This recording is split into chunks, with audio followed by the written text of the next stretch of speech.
दोस्तों शुरू करने से पहले डिस्क्लेमर कि वीडियो सिर्फ और सिर्फ एजुकेशनल पर्पस के लिए है, इन्वेस्टमेंट एडवाइस नहीं है। तो वीडियो को देखकर आप सीख सकते हो और इन्फॉर्मेशन को ले सकते हो। और इससे पहले दोस्तों एक वीडियो मैं आपको दे चुका हूँ, अगर आपने इसको गलती से मिस कर दिया है तो आपने काफ़ी बड़ी गलती की है। आप इसको जरूर से देख लेना। कुछ इंपॉर्टेंट डेटा पॉइंट्स मैंने आपके सामने रखे हैं जो कि आपके लिए जानना काफ़ी काफ़ी जरूरी है। अब देखिए दोस्तों, यूएस के मार्केट से स्टार्ट करते हैं और यहाँ पे आप देख सकते हैं डाउ जोन्स अभी के समय 105 पॉइंट्स की तेजी में है। स्टार्टिंग थी वीक खराब, लेकिन उसके बाद में रिकवरी यहाँ पे डाउ जोन्स दिखा रहा है। नेस्टे को भी देख लेते हैं। नेस्टेक में 1% की तेजी, 246 पॉइंट्स का जंप है। स्टार्टिंग इसकी भी काफ़ी नेगेटिव थी, लेकिन उसके बाद में अच्छी रिकवरी यहाँ पे आ चुकी है। सो न्यूज़ क्या है उसको आगे चल के देखते हैं, बट उससे पहले एफ की सिचुएशन को देख लेते हैं। तो कल की तरह आज के दिन भी एफ ने 1000 करोड़ के आसपास की बिकवाली की है। 19-20 आप देखोगे तो यहाँ पे आपको सिंपली देखने को मिलेगा आज के दिन 934 करोड़ के आसपास की सेलिंग एफ ने की है, which is not good, which is negative. So अब दोस्तों न्यूज़ के ऊपर आते हैं कि क्यों मार्केट गिरे और रिकवर कैसे हो चुके हैं मार्केट। वैसे आपको पता चल चुका होगा कि ट्रंप के अगेंस्ट में सुप्रीम कोर्ट का जो डिसीजन है वो आउट हो चुका है। अब क्वेश्चन यहाँ पे ये बनेगा कि सुप्रीम कोर्ट ने अपना डिसीजन दे दिया है, वो क्यों दिया है ट्रंप के अगेंस्ट में, और उसके बाद में क्या हो सकता है, टैरिफ हटेगा या फिर नहीं हटेगा। उसके बाद में ईरान के ऊपर बातचीत करते हैं, क्यों गोल्ड एंड सिल्वर के प्राइसेस अभी ऊपर जा रहे हैं और क्या सिचुएशन अभी वॉर को लेकर बन रही है। सो फाइनली आप देख सकते हैं यहाँ पे डिसीजन आउट हो चुका है और इसके अंदर सिंपली मेंशन कर रखा है कि डिसीजन गया है ट्रंप के अगेंस्ट में, खिलाफ। और इसके पीछे का रीजन यह है कि इलीगल तरीके से ट्रंप ने ये टैरिफ लगा दिया है, लीगल नहीं है ये। ठीक है, यहाँ पे आप डिटेल में देख सकते हैं कि सुप्रीम कोर्ट ने ये कहा है कि टैरिफ लीगल नहीं है और ऐसा कोई लॉ है नहीं जिसके अंदर ट्रंप इस तरह से टैरिफ लगा देगा। डिसीजन आया है 6-3 के साथ में, यानी 6 लोग ट्रंप के अगेंस्ट में थे, 3 लोग ट्रंप के साथ में थे। सो लॉ क्या कहता है, कानून क्या कहता है। सो यूएस का international emergency economic power act ये बताता है कि किसी भी प्रेसिडेंट के पास में ये पावर नहीं है कि वो वाइड रेंज के साथ में टैरिफ लगा दे विदाउट कांग्रेस, यानी विदाउट वहां की सरकार।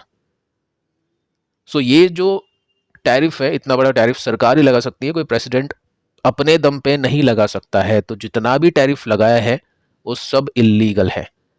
अब क्वेश्चन ये बनेगा कि टैरिफ अब हट जाएगा क्या, प्रॉब्लम सॉल्व होगी या फिर नहीं।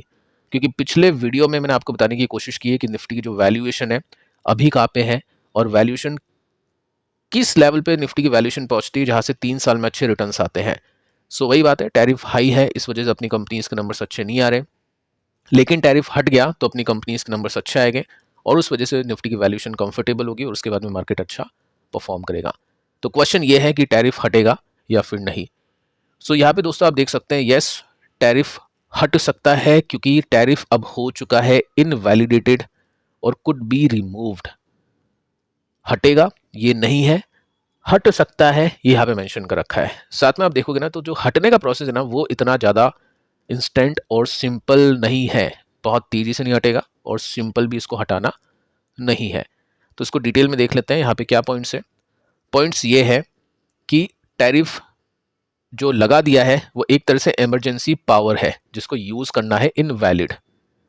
साथ में ये जो टैरिफ है ये डिसअपेयर नहीं होगा, यानी हटेगा नहीं ओवरनाइट। इसके पीछे कुछ लीगल स्टेप्स लिए जाएंगे। रिफंड्स, जिन भी कंट्रीज ने हैवी टैरिफ दिए हैं उनको रिफंड भी हो सकता है, लेकिन उसको लेकर भी काफ़ी सारी प्रोसेसिंग यहाँ पे होगी और उसको लेकर दोस्तों कुछ महीने लग सकते हैं और कुछ साल भी लग सकते हैं। ये एक नेगेटिव न्यूज़ है। साथ में आप देखोगे तो मेंशन कर रखा है कि कुछ अदर टैरिफ अप्लाई रहेंगे कानून के हिसाब से, लेकिन जो फालतू के टैरिफ लगा दिए हैं कि आपने इससे तेल खरीदा उससे तेल खरीदा तो मैं लगा दूंगा, वो गलत है। तो न्यूज़ अच्छी है मार्केट के लिए, लेकिन दोस्तों एक खराब न्यूज़ ये भी है कि इसके बाद में ट्रंप ने बोल दिया है कि मैं तो पीछे नहीं हटूंगा, मेरे पास में बैकअप प्लान है टैरिफ को लेकर। मैंने आपको उस समय बताया था जब यूएस की कोर्ट ने डिसीजन नहीं दिया था तो ट्रंप ने कहा था कि है मेरे पास में प्लान, अगर ट्रंप के अगेंस्ट में डिसीजन आता है तो ट्रंप उसको यूज़ करेगा। अब क्वेश्चन ये बनता है कि प्लान क्या है, वो दोस्तों किसी को नहीं पता है, वो ट्रंप को पता है। टाइम लाइन अगर आप देखोगे न्यूज़ की तो आप इसमें देख सकते हैं 8:34 के आसपास एक न्यूज़ आती है जिसमें 6-3 के साथ में ट्रंप के अगेंस्ट में डिसीजन पारित होता है, लेकिन उसके बाद में डेटा मैंने लिया है उससे 28 मिनट पहले न्यूज़ आती है कि ट्रंप ने बोला कि उसके पास में बैकअप प्लान है टैरिफ आफ्टर रूलिंग। सो ये नेगेटिव न्यूज़ है, तो उसको लेकर यूएस का मार्केट ने अच्छा परफॉर्म किया।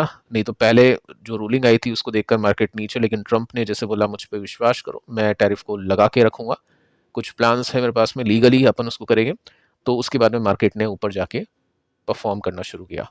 साथ में दोस्तों आप नोट कर सकते हैं फिलहाल के टाइम पे सोना और चांदी दोनों उछाल मार रहे हैं। सोने की बात करते हैं, गोल्ड स्पॉट 1% की तेजी, कुछ खास नहीं है, लेकिन सिल्वर 4% की तेजी दिखा चुका है इंटरनेशनल मार्केट के अंदर।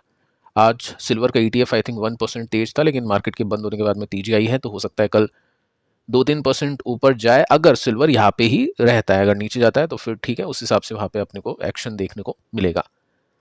सो पॉइंट ये बनता है, देखो अब सिल्वर थोड़ा सा ठोस होते जा रहा है, मजबूत होते जा रहा है। अगर आप यहाँ पे देखोगे ना तो ये सपोर्ट है और ऊपर जाने की कोशिश करा है। ये यहाँ तक गिर गया था लेकिन सपोर्ट अगला ऊपर बना। ETF के साथ भी एक बार अपन टेक्निकल्स को देख लेते हैं कि क्या सिचुएशन है। अब रीज़न क्या है सोना और चांदी चलने के पीछे का? Again Trump, Iran. अब यहाँ पे हमने बातचीत की थी कि सैटरडे को अटैक हो सकता है, यानी कल के दिन अटैक हो सकता है, लेकिन मार्केट ने आज क्लोजिंग दी है प्लस में, बाकी कुछ खास था नहीं मार्केट के अंदर। स्टिल निफ्टी ने प्लस में क्लोजिंग दी, क्योंकि उसके पीछे का रीज़न है अब ट्रंप थोड़ा सा बदल रहा है। ट्रंप देखो अटैक तो करेगा मुझे ऐसा लग रहा है, लेकिन हाँ यहाँ पे थोड़ा सा चीज़ें चेंज हो सकती है, थोड़ा सा डिले हो सकता है। ट्रंप बेसिकली ईरान को डराने की कोशिश कर रहा है कि अटैक की धमकी देकर डरा देता हूँ और अपनी जो भी बात है उसको मनवा लेता हूँ। उसके बाद में आप देख सकते हैं यहाँ पे न्यूज़ आती है कुछ टाइम पहले ही, ट्रंप कंसीडर कर रहा है लिमिटेड स्ट्राइक ऑन ईरान, यानी कोई बड़ी स्ट्राइक नहीं करेगा, लिमिटेड स्ट्राइक ईरान पे होगी। तो वो एक रीज़न है गोल्ड एंड सिल्वर के प्राइसेस ऊपर जाने के पीछे का। साथ में आप देख सकते हैं धमकी ये भी दी है कि अभी लिमिटेड कर दूंगा लेकिन उसके बाद में अनलिमिटेड होगी 10 दिन 15 दिन बाद। मेंशन कर रखा है कि पूरी दुनिया देखेगी 10 दिन के अंदर अंदर, 15 दिन के अंदर अंदर अगर ईरान अग्री करता है डील पे या फिर कुछ बुरा हो जाएगा उसके साथ। तो 10-15 दिन का टाइम दे रहा हूँ, या तो डील मान लो अपनी या फिर आपके साथ में कुछ ना कुछ उल्टा हो जाएगा। तो ये धमकी है ट्रंप की ईरान को लेकर। ठीक है, इंतजार कर लेते हैं 10-1 दिन और।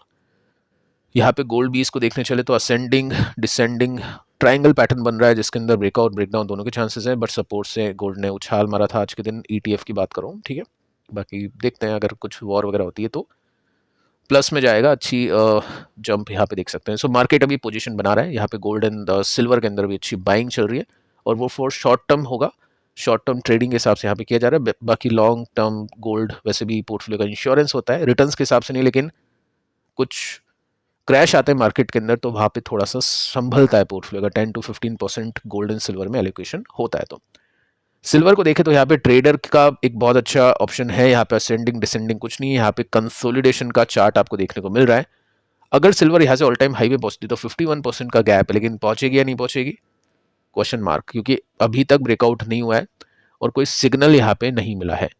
सो सिग्नल का वेट करते हैं, इराक के ऊपर अटैक होता है या नहीं होता है उसका वेट करते हैं, उसके हिसाब से चीज़ों को देखेंगे। बाकी ट्रेडर देखो ETF में काम करेगा, ETF का फुल फॉर्म यही है, एक्सचेंज ट्रेडेड फंड। ट्रेडिंग होती है उसके अंदर, ups and downs, buy cell.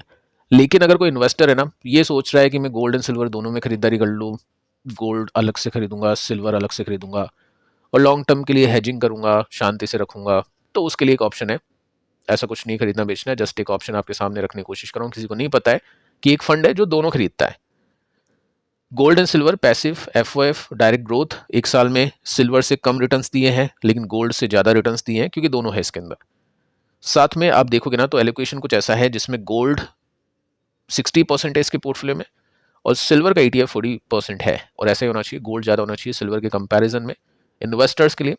बाकी इन्वेस्टर को ऐसा नहीं है कि यार मुझे बेचना होगा 3 महीने में तो मैं बेचूँ कैसे, यहाँ पे तो एग्जिट लोड लग जाएगा मेरे ऊपर, ऐसा कुछ नहीं है। एग्जिट लोड यहाँ पे नील है, यानी कभी भी खरीदो कभी भी बेचो। एक्सपेंस रेशियो भी बहुत कम है, तो अगर कोई गोल्ड एंड सिल्वर दोनों को देखना चाहता है, खरीदना चाहता है फॉर लॉन्ग टर्म, वो इस फंड के अंदर इन्वेस्टमेंट करता है। बाकी आप चेक कर सकते हैं, सिचुएशन आपके सामने और थोड़ा सा डिटेल में आप इसको चेक कर लीजिएगा। सो फिलहाल दोस्तों इस वीडियो में इतना ही, मिलते हैं कल, तब तक के लिए शुभ रात्रि।